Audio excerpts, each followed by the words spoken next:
We should think about doing that. Seriously? I would actually. I'm joking. Where are you? We got some work to do now. Scooby Dooby Doo, where are you? We need some help from you now. Come on, Scooby Doo, I see you pretending you've got a sliver. You're not fooling me, 'cause I can't see the way you shake and shiver. You know we got a mystery to solve, so Scooby Doo, be ready for your hat. Don't look back. And Scooby Doo, if you come through, you gotta have yourself a Scooby snack. Like,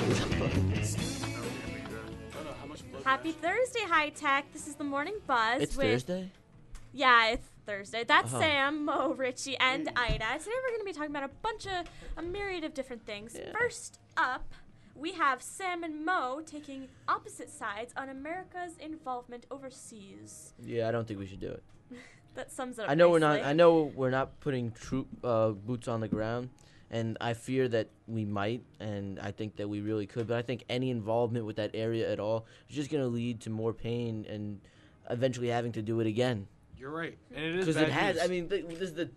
If we get involved completely and go to war, this would be the third time in what, like 10, 20 Nah, years. not, yeah, like 20, 30 years. This would be the third time in like 20, 30 years we went to war with Iraq.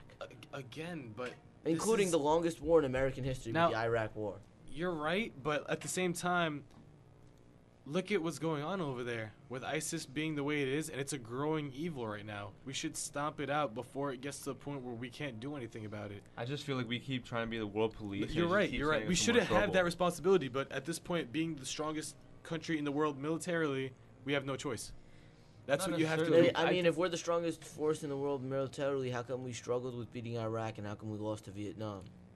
Vietnam was different. We went in without knowing anything, period, and we sent in We're gonna kids go to into fight that. ISIS. We're gonna We go s- into ISIS without knowing anything. But Why now is- it's different. And How is it different? Because with Vietnam, we pretty much sent kids in to fight for us, and you know that's true. Well, that's what we're doing now. We're No. always doing that. What do you mean? This We're is saying di- the same with, age. with I mean- Vietnam, it was a draft, and Vietnam War was different because We- Vietnam War we went into a different country. We We, were didn't blind. know the terrain. We were We're, blind. oh On top yes, of that- I forgot. This time we're fighting ISIS in America. On top No, of that, on top of that, with the Vietnam War, did we really like? It was more of like a voluntary lose. Like we were just, like, you know what, we give up. We're just gonna. we let honestly it go. didn't even care about that war. Our hearts weren't into it. The nation wasn't into it as a whole. That was Yeah, but different. you think the nation's into this one? No, not really. but Okay, at then the- what's the difference? Because this one's slightly different. I With think- first, Sorry, I think that we should probably learn our lesson by now. I feel like Yeah. this is just a reoccurring story over and over again. Syria was just, what, like a year ago? We were Yeah. debating this very same thing. again, but I Syria, it feel was like with the chemical under- weapons. We had to get involved But with the that too. underlying topic of this all, if you look at the underlying current of it, is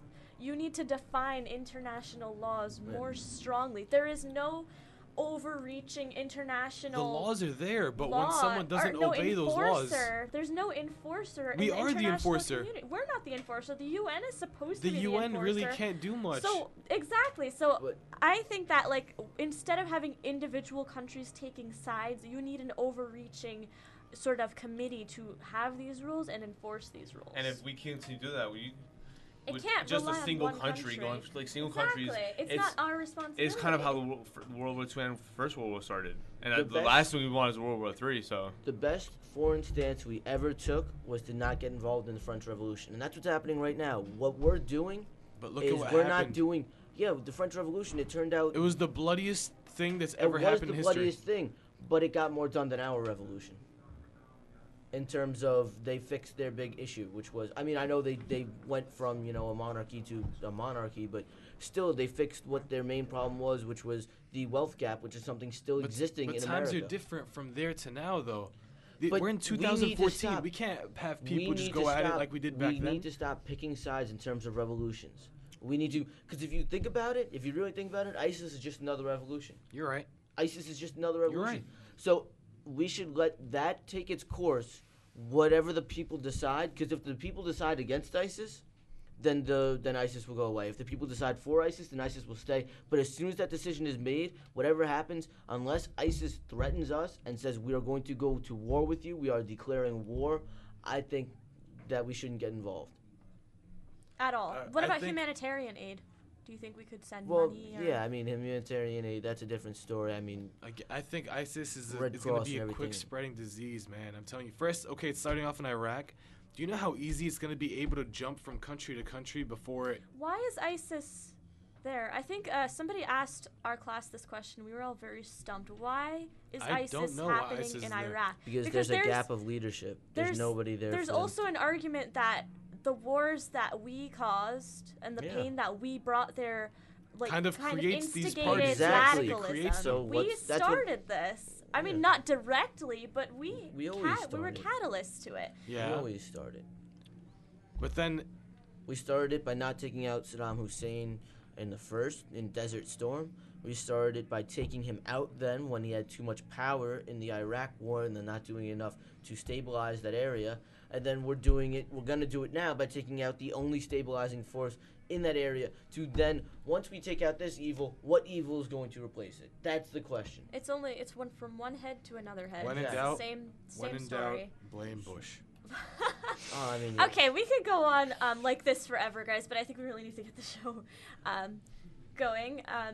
So, from one disease to another, interestingly enough, there's the widespread Ebola virus in Africa has taken a turn for the worse, and also I hear there's some interesting news in the black market recently. Well, Richie. yeah, it's sad because Ebola patients who are getting so desperate that they're actually buying survivors' blood on the black market, and it's actually a big problem because a lot of this purchasing is going through improper trading and illicit trading, and people are getting different diseases like Yeah. HIV, AIDS, Definitely. and now it's not only Ebola that's affecting them; it's different viruses, and people are dying at a faster rate in the past 2 days. Yeah. Like there's been a jump. I read about a 40% jump that people are dying quicker now. You know, I read a very, very interesting, very saddening New York Times article that for every, I believe it was 2 to 4 million Africans, West Africans, there are 250 doctors and medical personnel there to treat them. That's terrible. Because they're underfunded. They don't have the infrastructure that we have. And also, I mean, who wants to go there now? Like, doctors and healthcare There's no professionals money in it. are You're not risking going to their succeed lives. really well. Yeah. Mhm. That's But like I said in the previous debate that we just had, I mean, this is my personal opinion. You guys can jump in, but I believe that there should be an overreaching organization, UN type of body that sort of deals with these sorts of issues, because it's not up to individual countries to either be the good guy or the bad guy or help or not help. It should be a humanitarian thing that should be collaborated with everyone. So Yeah. it's just Everyone my- Sort of like on a this. United Red Cross, you mean? Yeah, like an actual United Nations Yeah. that has legitimate power and policy-making ability. Yeah. That's, and I see that's that. sort of You- my. If we all came together and worked on this, it would have been spiel. stomped out almost instantly because it's not like the Ebola virus is like cancer. Yeah, We could have terrible, easily right? found a cure for this and just shut it down, but I mean, or at least stopped it from spreading Exactly, so exactly. rapidly. You know. and now there was a new Well, outbreak. you know, I mean, I don't think we could have stopped it from spreading so rapidly in a region like that. I mean, you would have to completely sanitize the area, and I mean, I don't think that could happen. There's too much interaction with touching and stuff like that, and you know, they don't really have too much running water to wash with. I think sometimes right. we forget some of that stuff. You're right. So, But you know, isn't Ebola a symptom to a deeper problem then? Why do we have countries that don't have running water? Why do we have countries that don't have a good well, infrastructure? because they don't Money. have resources They to don't have- sell. Exactly. So I feel like by addressing those underlying issues, like when things But like how do we Ebola fix pop them up, not having Yeah, resources? we can't really- You can't really fix It's them sad not having because resources. The world is becoming less of a we're humans, we should help each other. It's becoming more of a Well, it's you're from never- this country. So you have this to offer me. Well, Yeah. I don't think it's ever been a we're humans, let's all help each other. I mean, even if you go back to Columbus, he wasn't going over to. He wasn't going back to Columbus. He wasn't going huh? across the sea to say, okay, let's help the Native Americans. He was going over to say, okay, let's enslave them, and you know, like a fish. yeah. Okay, so that was our show for today. I guess that's all just food for thought, really. I mean, Yeah. this is like a great debate we need to have one day and flesh it out more. But for now, thank you for listening. Okay, so have a great Thursday. Bye. Where are you? We got some work to do.